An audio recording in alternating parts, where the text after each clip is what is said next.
Okay, well, thank you everyone for coming. I'll firstly introduce Bronte, who's going to be our moderator today, and she's going to be looking after the. So she'll be looking after the presentations as we go, and I'm going to actually disappear in a minute. However, the first presentation is mine, which is on the implications of artificial intelligence for integrated decision making, enhancing energy efficiency from outside a conceptual platform. So I'll now just turn off my camera and mic, and Bronte can take things from there.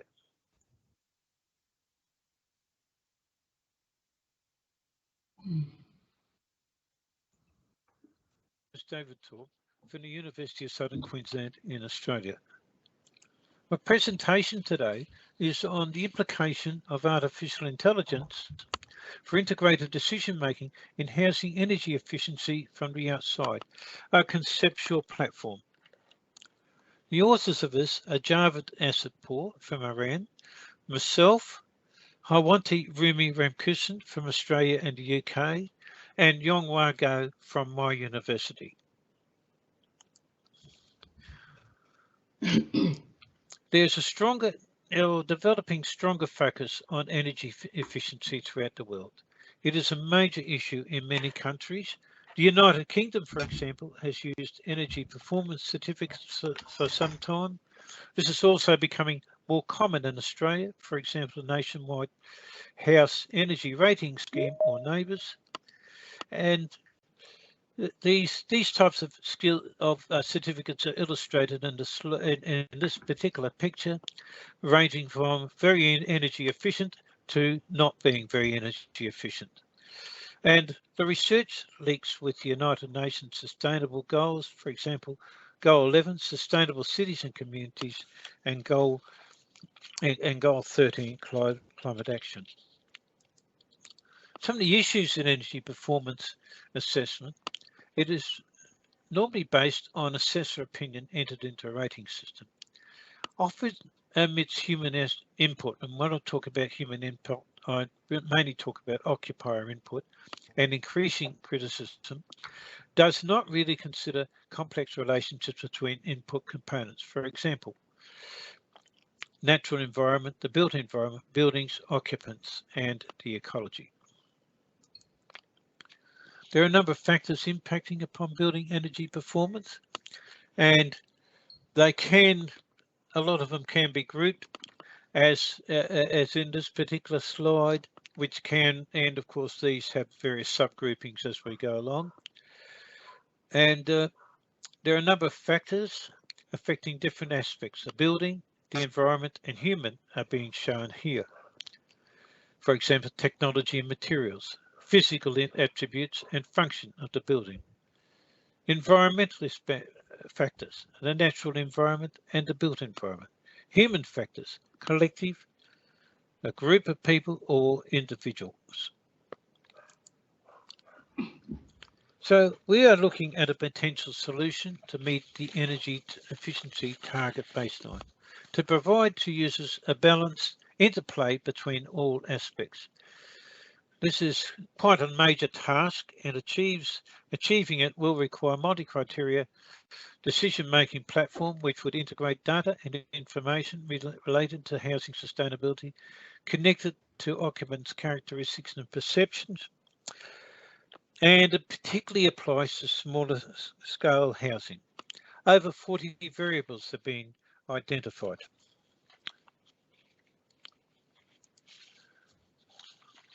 Our research is following a conceptual framework in which we're looking at the various aspects of the housing energy efficiency, primary aspects and mediators, primary output, impacts and consequences. So aspects include building, environment, climate, ecology, and then mediating aspects would include human aspects. Our primary output would be primary operational energy, environmental impacts, heat, but it would result in heat, carbon, pollution and greenhouse gas emissions, and in the end, the total operating energy or the total energy consumed. That would feed back into the climate ecology and building an environment, and then would start all the way through again. So it's more of an iterative process. That's where we're looking at the conceptual framework.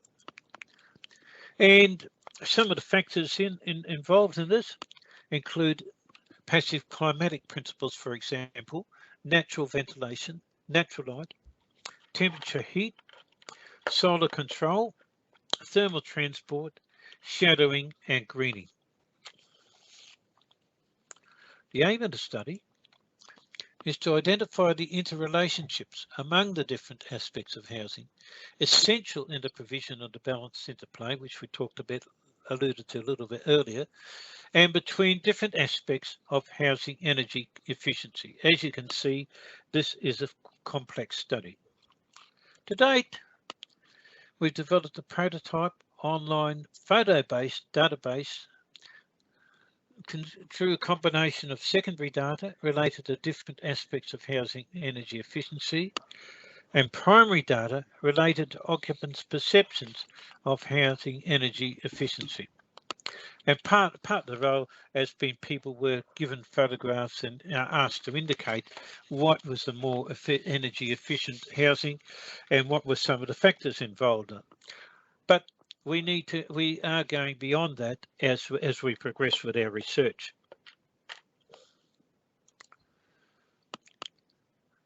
For further development, to achieve the aims of the research, we need to develop the type of database further, particularly if we're going to achieve these sustainable cities and communities.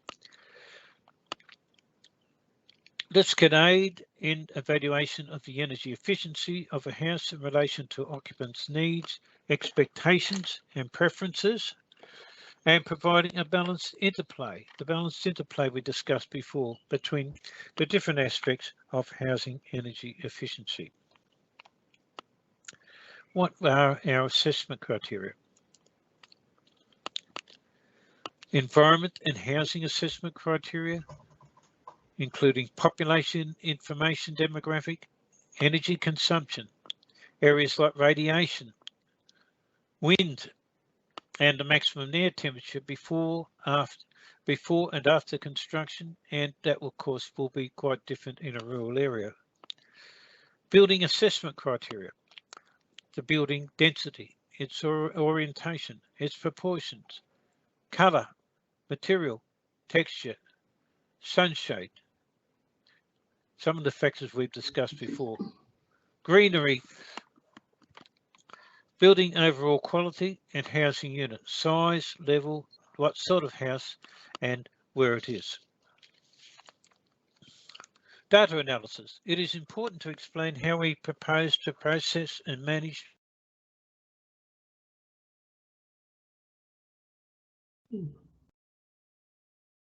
Data analysis will be made as follows. Identification of the relative importance of the variables and to remove those which are not significantly important or unimportant. Categorization of variables to identify a few high-level factors.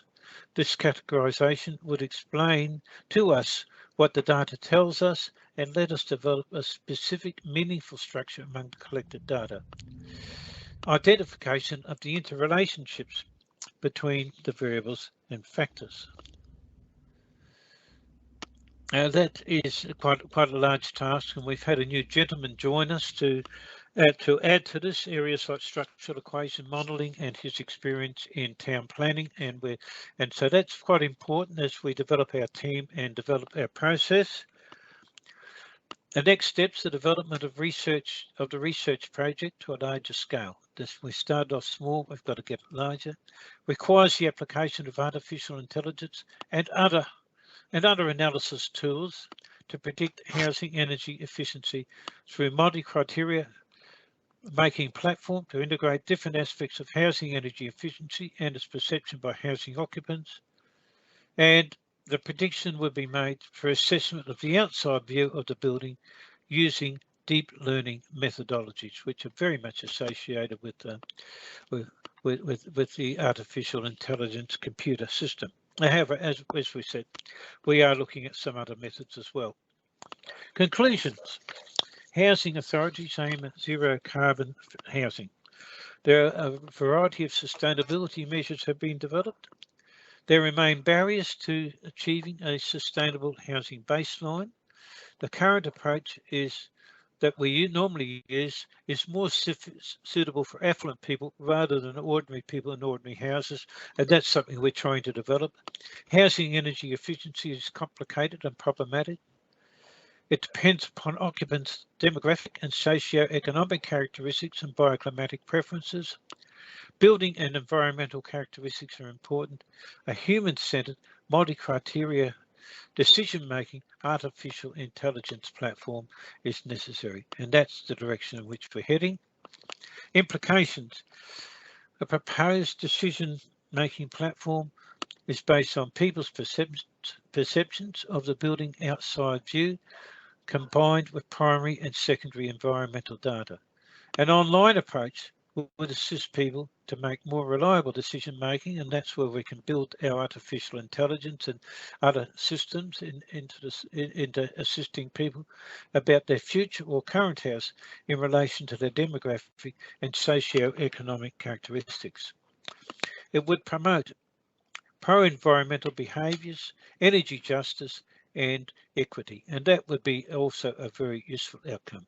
It can be extended to other dwellings in the future, for example, apartment buildings, and it would then have the potential to improve energy efficiency, justice and equity in many countries. Thank you. Thanks, Bronte. I can turn my camera and my... That's it. We're right. Now we started a little bit late, so we could have a few minutes of questions before we start with this net. Before we go to the next session, we can probably have 2 or 3 questions if people want to ask them about this particular project, which has grown over time, and one for which we're looking for a little bit of extra funding, and some interest in the project. So, thank you. Have we got any questions at all? No questions? Hi, Dave. Can you hear me? Can you hear me, Dave? Yes, Chris. Yeah, I just wondered what you see as being the main barriers, because there's there's quite a lot of data that you're requiring there. I think so. Yeah. That's probably one of the big issues, that we do need a lot of data at the moment. I think I reviewed a couple of papers for this conference where we're looking at the older how do we look at older houses for older people and that sort of thing, and that was just based purely on the traditional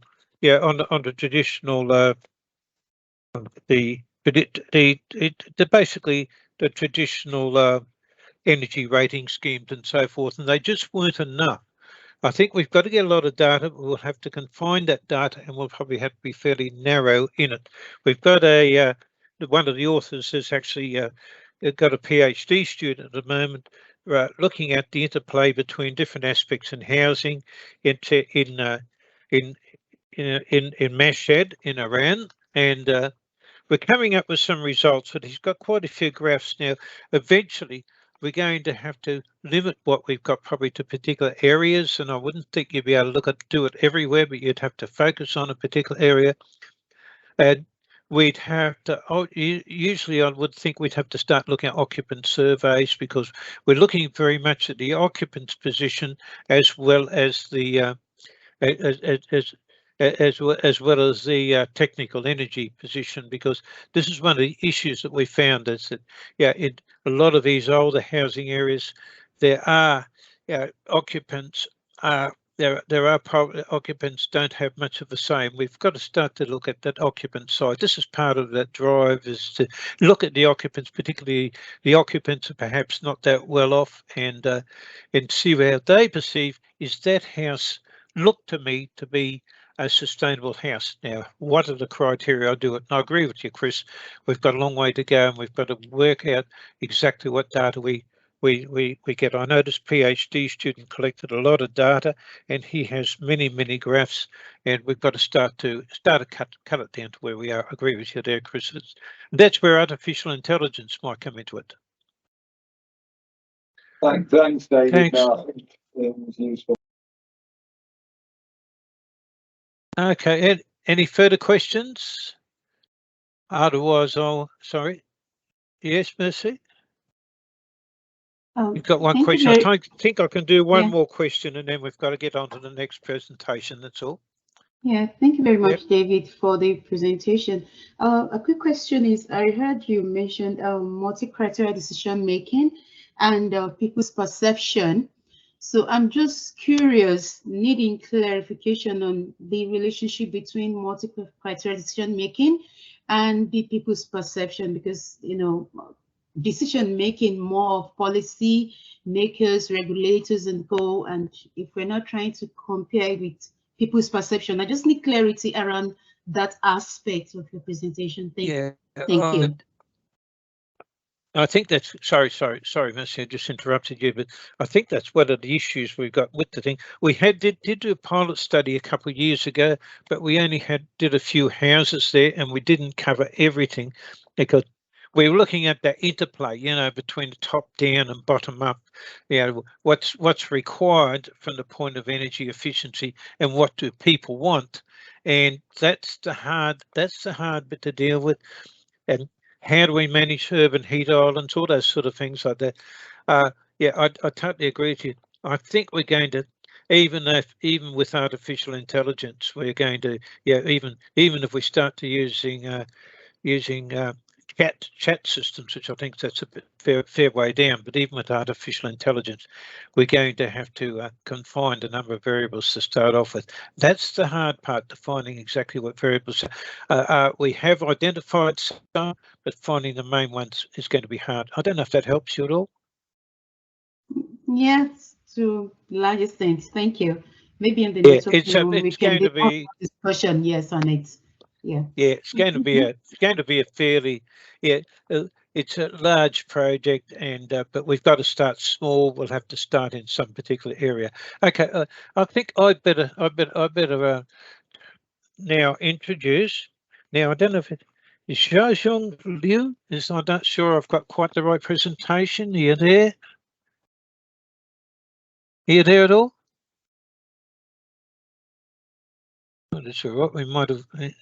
I can't see him. He's not in this particular list. So we might move on. And I know Mercy's here for the last presentation. So we might just stretch things and just a couple of questions. If there are any further questions on that last one, because we do have only 3 speakers here today. Otherwise, I will move on. And so it looks like Xiaojun Luo is not here, but how do you spell that? Is that Dugaewga? Is that how you say it? I can't hear you. You're there, but I can't hear you. I don't think they've joined the meeting just yet, David. I don't think they're present at the moment. And no, it's probably up to you. That's right. Sorry, Bronte. An evaluation of the adoption of timber frame construction within the residential build housing sector in the United Kingdom. And if I see Jagon, I don't know. Hello, David. Sorry, I'll be presenting tomorrow in the physical session. Oh, yes. So you're not presenting in this session, is that right? No. Tomorrow. Thank you. Okay, so we only do have 3 speakers. That's okay. I was just double checking that one to make sure that we're okay for that, because I wouldn't like to leave you. Sorry. So that's who Dugon, is it? Who was speaking then? Duga, are you ready to go? Oh, you're leaving. He's left. So we've only got 2 speakers by the looks of things in this meeting. We're getting one speaker in the physical session, and I'm just trying to look down the list of guests to see if we do have anybody else. If nobody else is there, then I think, Mercy, you've got a fair bit of time to do your presentation. Thank you. And I'll turn the camera and mic.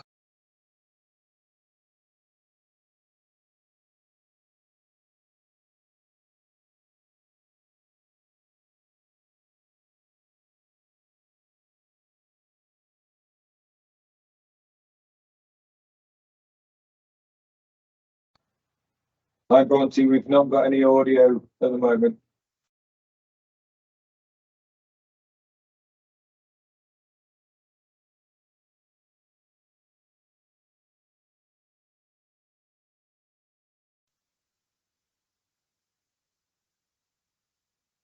I and my co-authors this platform to present today and contribute our quarter to sustainable engineering design for our society. Thank you.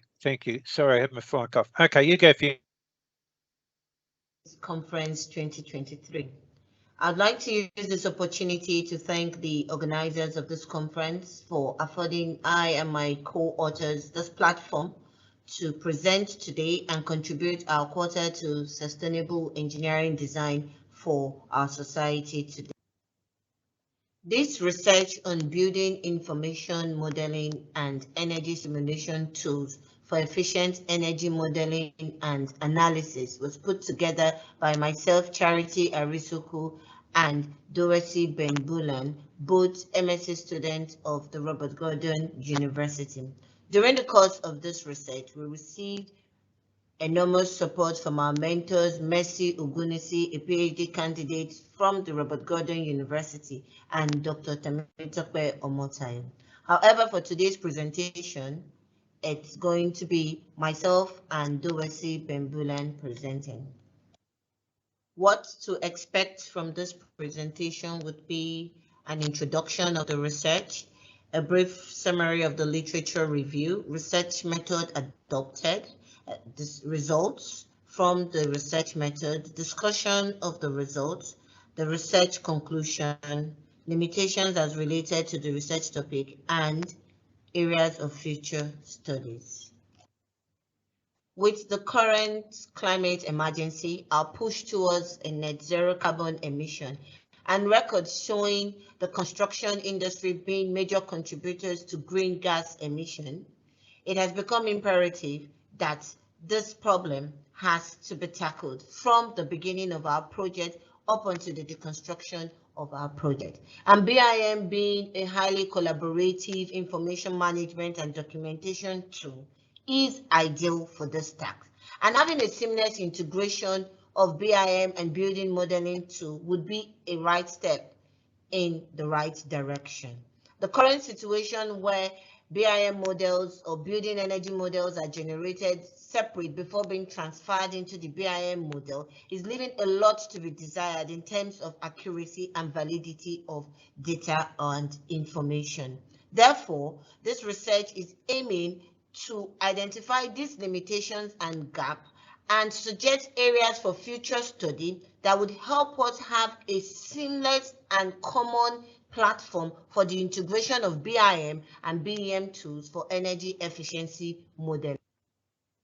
Previous research and case studies have worked on the integration of BIM and BEM tools, and often results obtained when BIM and BEM tools are integrated are usually misleading because of the difference between the actual energy use of this building and the results of the simulation tools.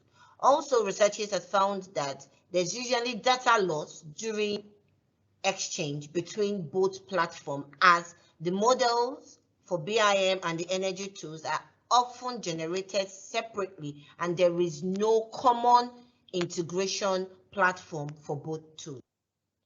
Furthermore, previous study laid an emphasis for the need to have a common integration platform between the BIM and the BEM tools. A typical example of such platform would be the IFC, the platform, and the GBXML file platform. However, these two platforms exist, but they exist independently. So there is a need to develop a file or a platform that would be able to have the capacity or the capabilities of the IFC and the GBXL, and at the same time be compatible globally with existing BIM software. Hello everyone, I am Doowuese Ben-Bulaun, and I'll be taking us through the research methodology. Our source of data for this research was existing literature, and we used a simple additive weighting method to analyze our data.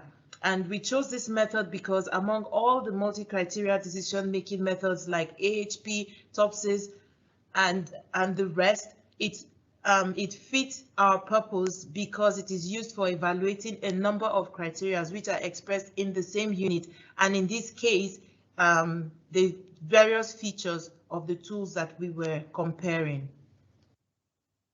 We set out to compare certain features of BEM tools based on their compatibility with BIM tools.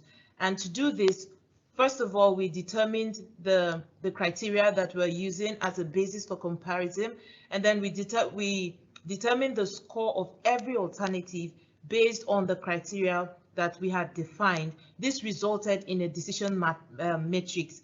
And then the third step that we took was to determine the importance of every criteria and the type. The importance because there would be some trade-offs in the criteria, and then the type because some criteria would be cost criteria and others would be benefit criteria. And the fourth step was to normalize the matrix that we got in our step 2, and then with the normalization gave us our results in the 5th step. 11 BEM tools were compared to the Autodesk Revit, and we used interoperability, usability, and user-friendliness as our criteria because we ranked these criteria as highest when considering compatibility among the tools. We have two tables presented here. The one on my left shows the weight that was attached to each criteria according to its importance and the type of criteria it is. Interoperability is the most important criteria, and it's given a weight of 5, and it's a benefit criteria. And user-friendliness, a weight of 3, it's a cost criteria, and usability, a weight of 4, it's a benefit criteria. On the right, we have the original matrix and the normalized matrix. The equation used for normalization is the standard normalization equation presented here as well. So the result shown here is obtained from the multiplication of the importance of each criteria by the normalized matrix, resulting in Design Builder as the most compatible and Transys as the second, and so on and so forth, as we can see on the result of the table right here. In continuation from the results and findings of reviewed literature, it can be seen that none of the previous literature had actually compared the integration or compatibility of BEM and BIM tools using the SAW multiple criteria decision-making method. And from using this multiple criteria decision-making method for this research, it can be seen that of the 11 BEM tools that was compared, none is actually performing optimally or seamlessly in its integration with existing BIM software. It is therefore comfortable to say that from an end user point of view, interoperability, usability, and user-friendliness criteria are critical and significant when considering the integration of BIM and BEM tools, as this existing gap is actually undermining the performance of these tools when it comes to building energy modeling efficiency. In conclusion, this presentation has been able to highlight that of the 11 BEM tools that were compared, none of these tools are performing optimally in its compatibility with the BIM software. This is as a result of data loss during transfer from one model to another, the high level of expertise that is required for this simulation to take place, as well as most of these BEM tools not being able to cover every aspect of energy simulation as required. It is now clear to say that for the future, we should look into developing a standardized platform that would accommodate a BIM software and a BEM model tools in order to improve our energy efficiency simulation. Thank you very much for listening. We are now open for questions and answers.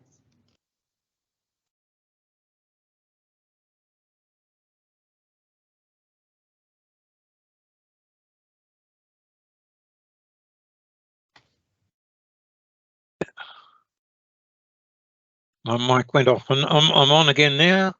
That's all right. Now, have we got any questions? That's an important thing. We probably need to just see if we've got any questions for Mercy, and see what happens from that. And her friend, yeah, see how we go. Have we got any questions at all?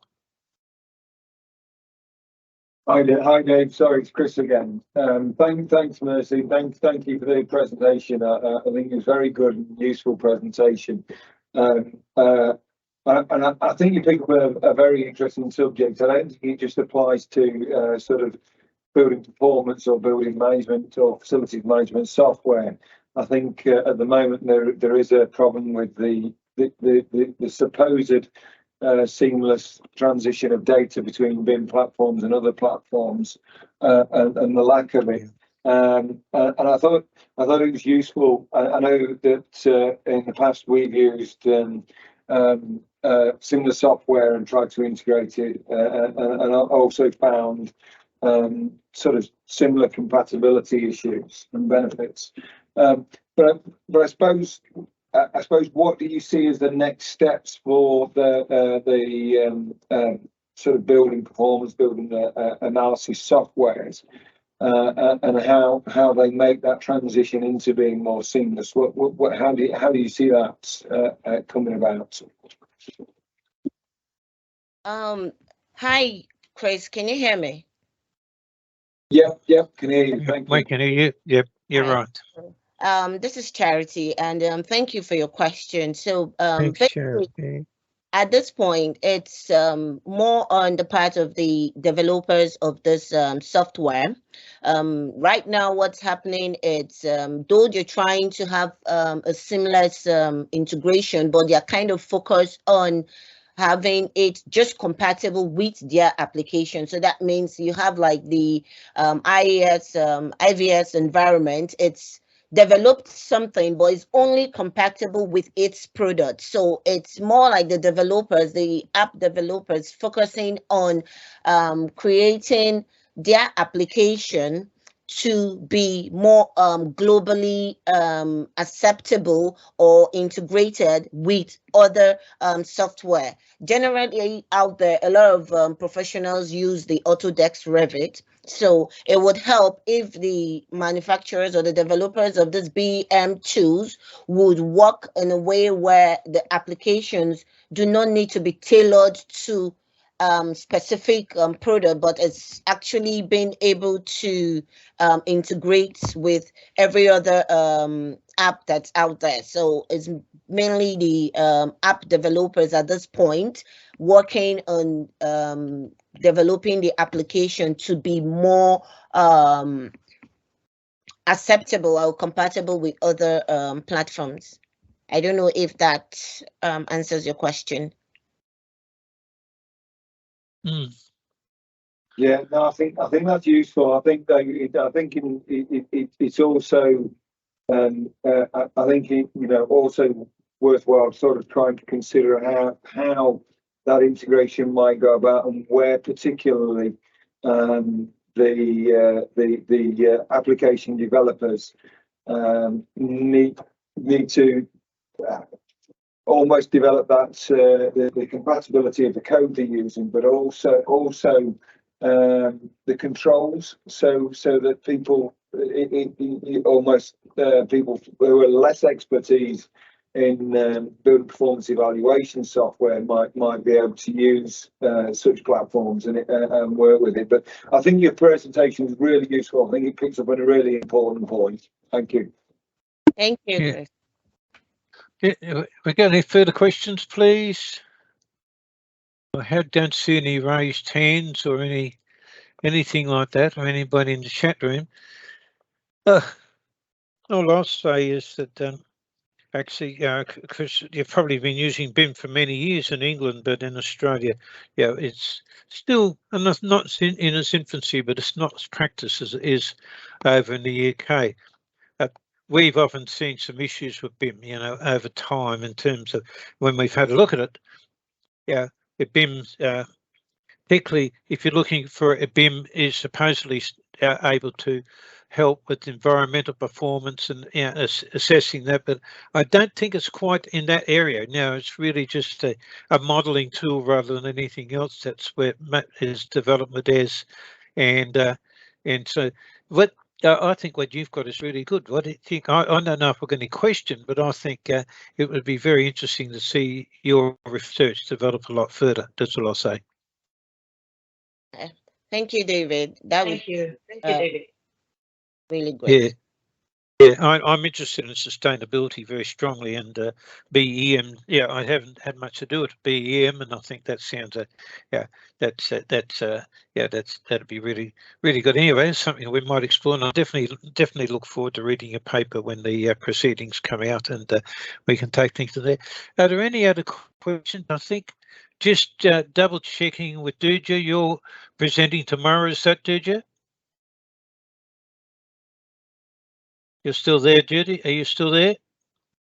Turn your mic, if you want to turn your mic on. I just want to make sure that we just don't wrap up in a huge hurry and we leave somebody out. I think you said you were going to... Tanya, I'm the last on the presentation list. Okay, away you go. I'll turn you off, and I haven't got where. Yeah, that's all right. It's not on my list, but that's okay. That's fine. You go, Tanya. Away you go. And I'm going to turn off my camera and mic and let you go, and we can you can introduce it. Yes, thank you very much. I'm glad being here. And yes, I've been moved from education and training because I couldn't go in person from personal reasons. So that's why this happened. But I'm glad I'm here again. I participated last year also. And yes, you can run my presentation. Thank you.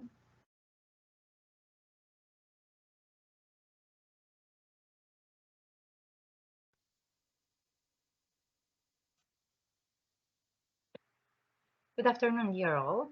My name is Tanya Brefelean. I am studying PhD at Ioan University of Architecture and Urbanism in Bucharest, Romania. And I've participated last year also at Leeds. Education as an Engine of Sustainability is the title of my paper today. Since Romania is part of the European Union, there were a series of laws and regulations that Romania had to adopt in order to make the transition to sustainable, green and smart architecture. There were some strategic cooperation programs in education. Along the statements that United Nations came with to expand the sustainability aspects to community involvement and equal education rights. The green schools that came as a result of all these regulations they have to attract a managerial, a curricular, a social, and infrastructural component that includes subjects in schools concerning sustainability, teachers and pupils involved in ecological activities as a permanent state. We do have an example, which is the Green Week, and it happened last year in June, but my research concluded that this can extend to the whole year in order to have these activities permanent and the children to be part of this sustainable living and healthy living. So the article presents two case studies,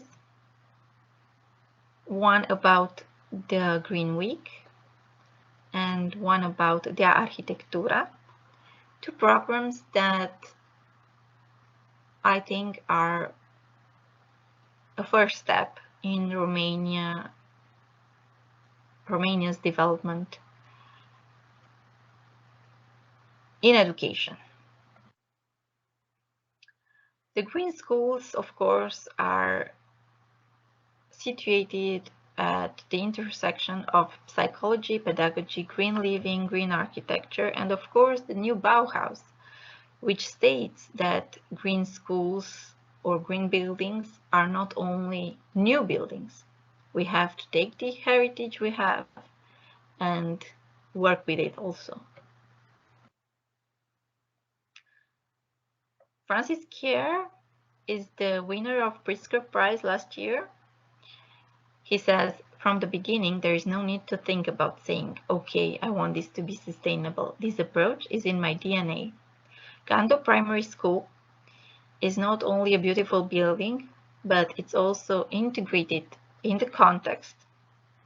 So the first ideas of sustainability we've learned in school, at university, but also it's about community. And I think this was the best thing about Francis Kerr Prize.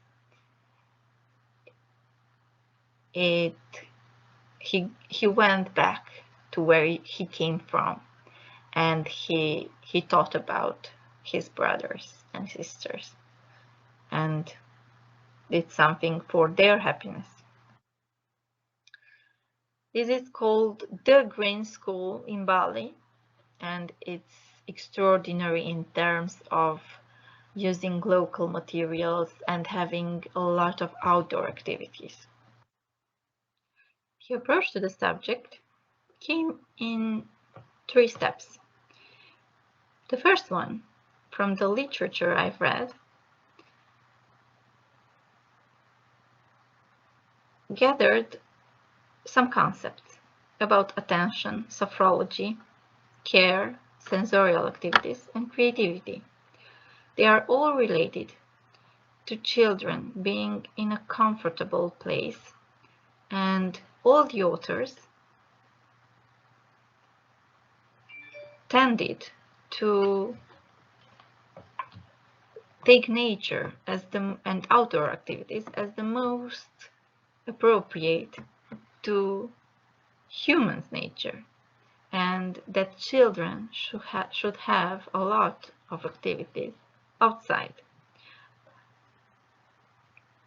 Also, the international reviews on green schools that I've read or have seen and that are already built show that things can be done, but we need people, we need time management, and of course materials. The materials can be local and sustainable, and we can find that in Romania too.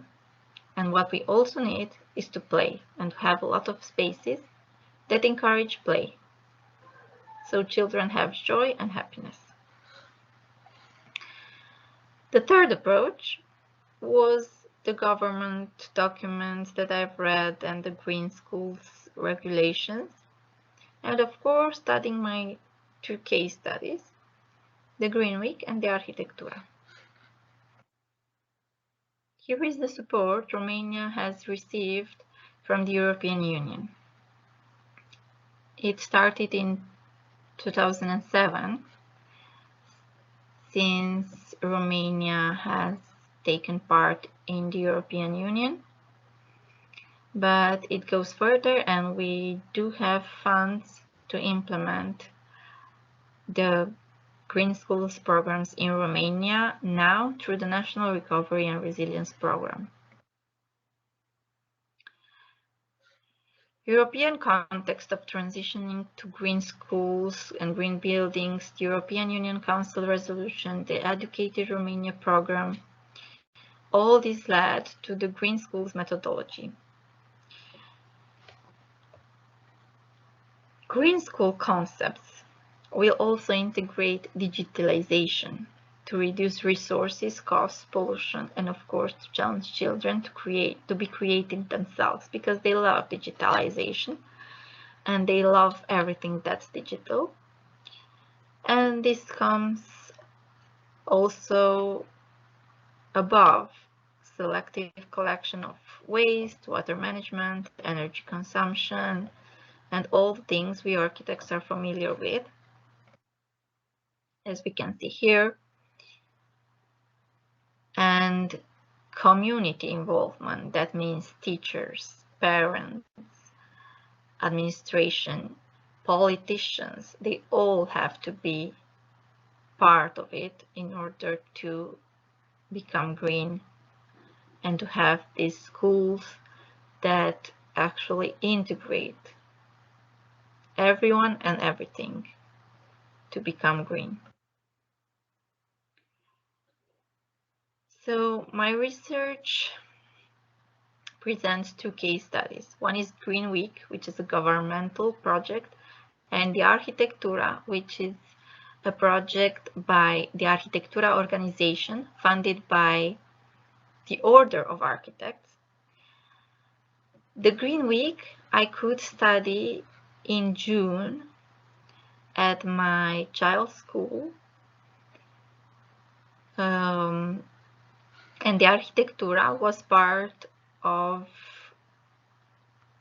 a research conducted throughout a whole year, where I have been a teacher, an architecture teacher at the same school, and I could see how children develop and how they interact with architecture and everything green that we architects can teach them.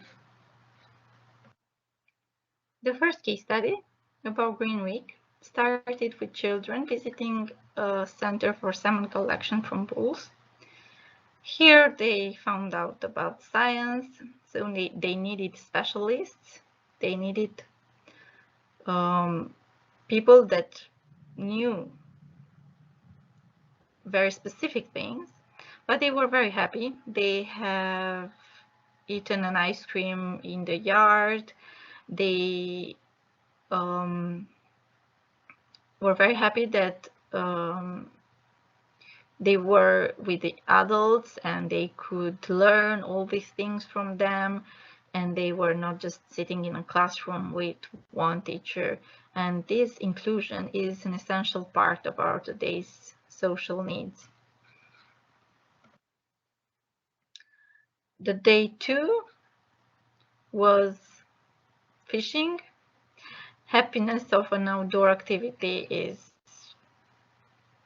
extraordinary, and of course this was a nature-friendly activity also. They were really happy here. The third day was about making bread, having a trip in the countryside, learning how to do hats, how to make hats from straws.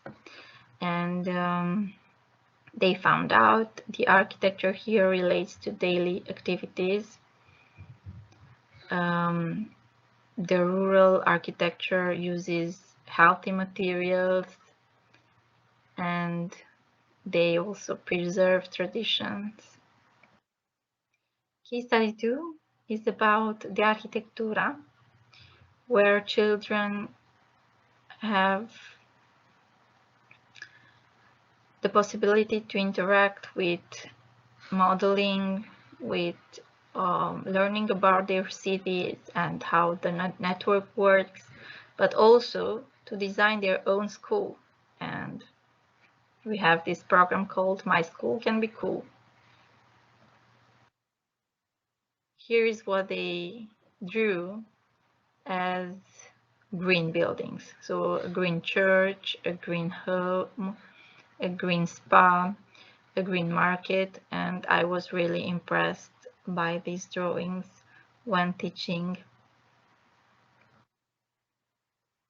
The research results are considered below, and in conclusion, both the programs were helping the formation of the teacher to an architectural and sustainable world, and the children to become creative and happy.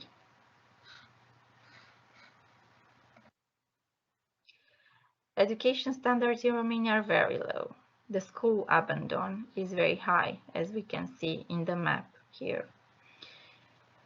But if we gather professionals in helping with these activities, if we find practical projects that children love to be part of, we can do it.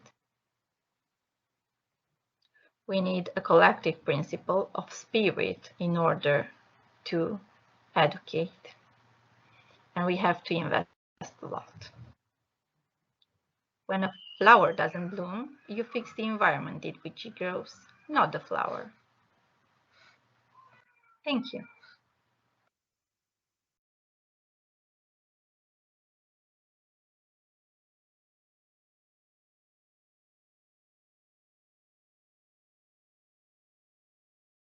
My mic's still off now, right?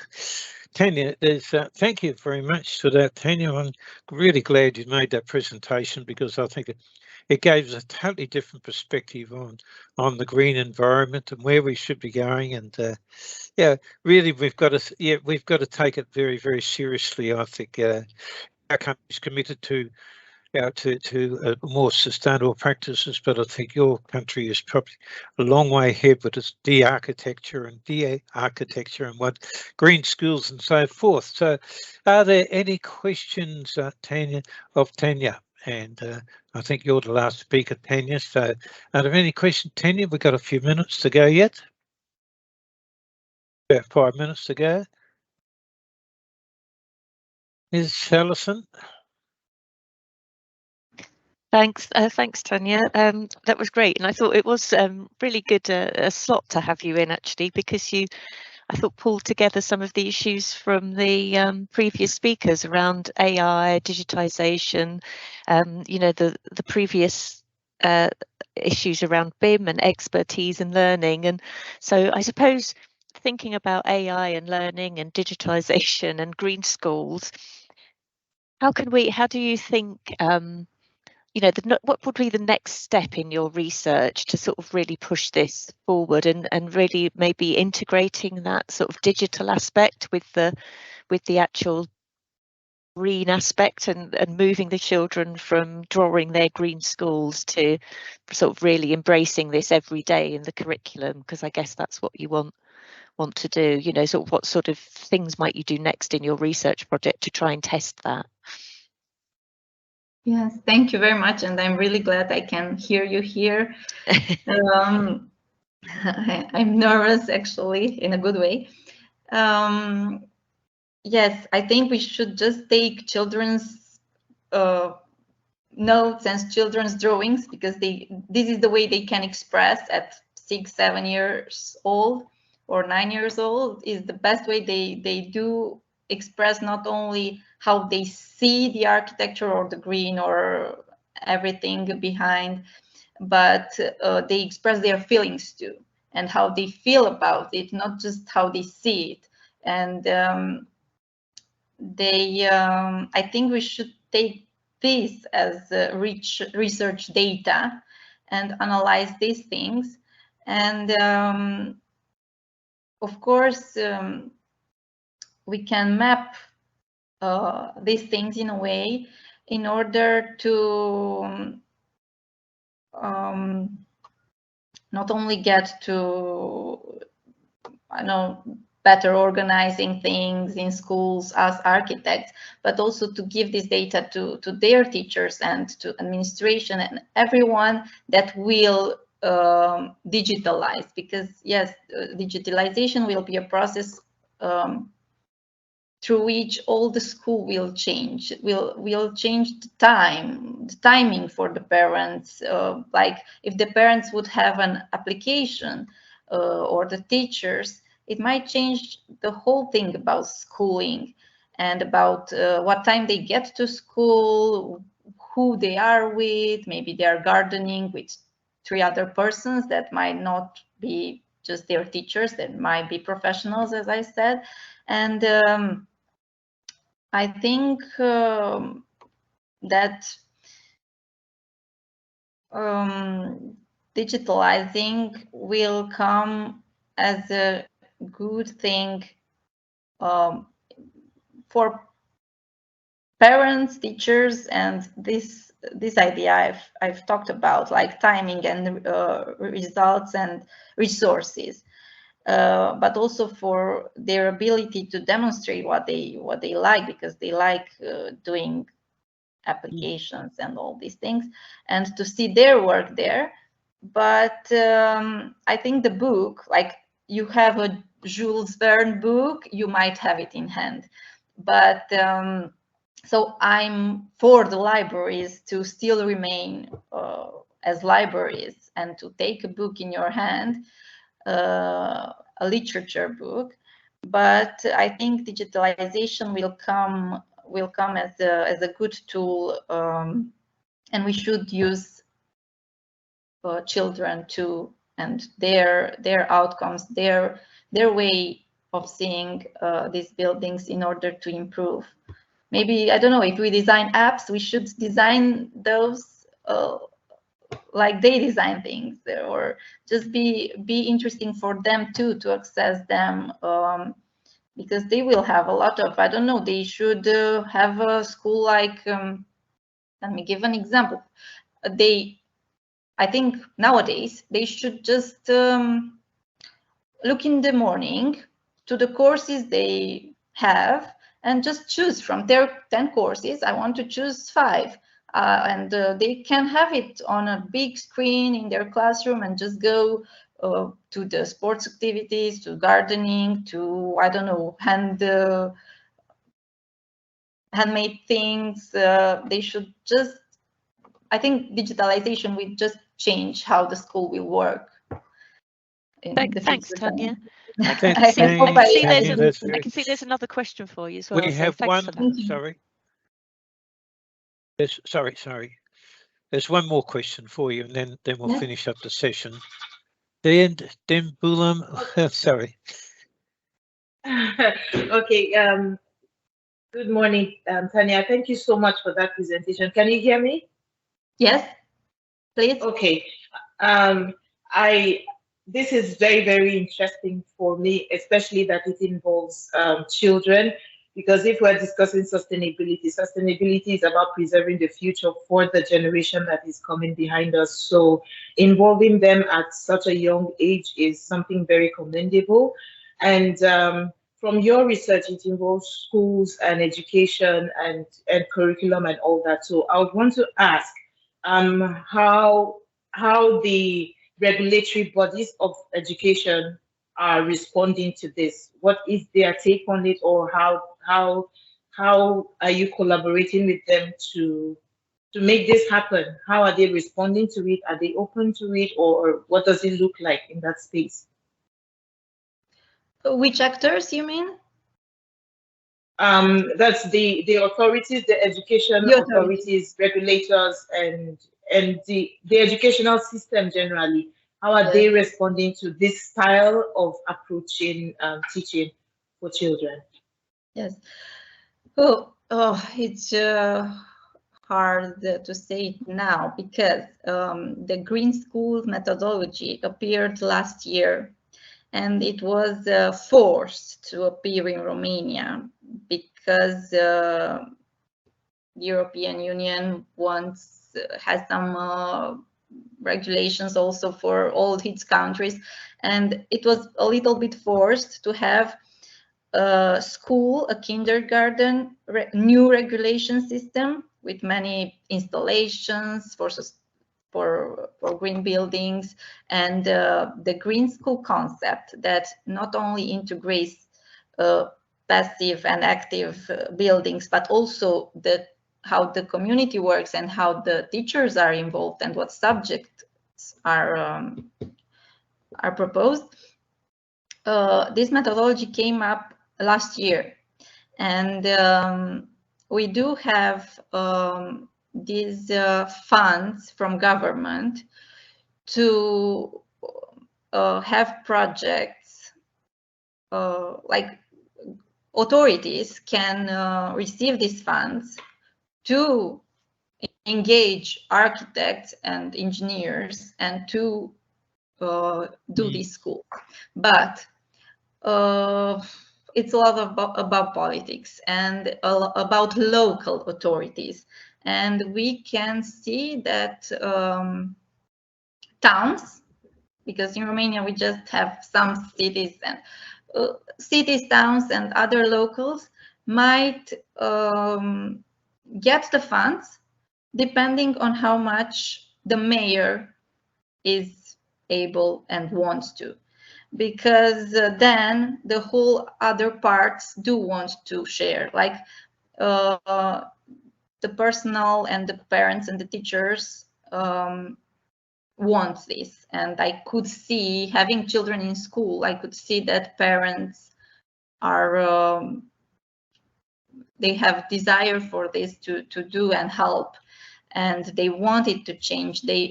A lot of parents move their children to private schools because they offer things, and doesn't matter the cost. It could cost you half of what you earn, but it's important for your children.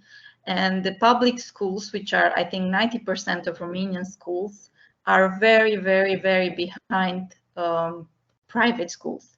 And authorities don't have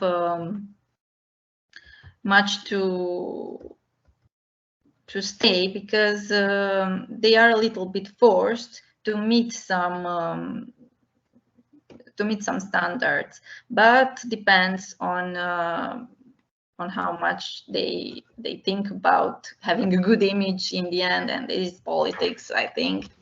But yeah, as I've started with, we are a little bit forced by the European Union, and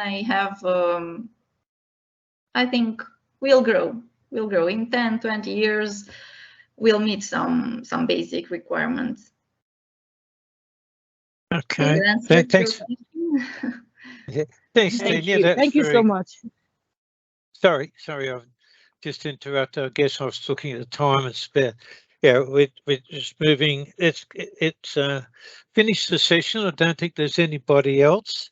And look, I'd like to thank all the speakers, particularly today. I'd like to look at thanks very much to you, Tanya, and to Mercy, and I'm just trying to see, and yes, and Mercy and Charity, I think, were the other two. Thank you very much for that. So we'll close the session off with the next session. There's a conference break now, but next session is 11:30, and parallel sessions on renewable energy technologies, building performance analysis and evaluation, and there's a mixed category. And thank you very much, and look forward to enjoying the rest of the day. Thanks very much. See you later.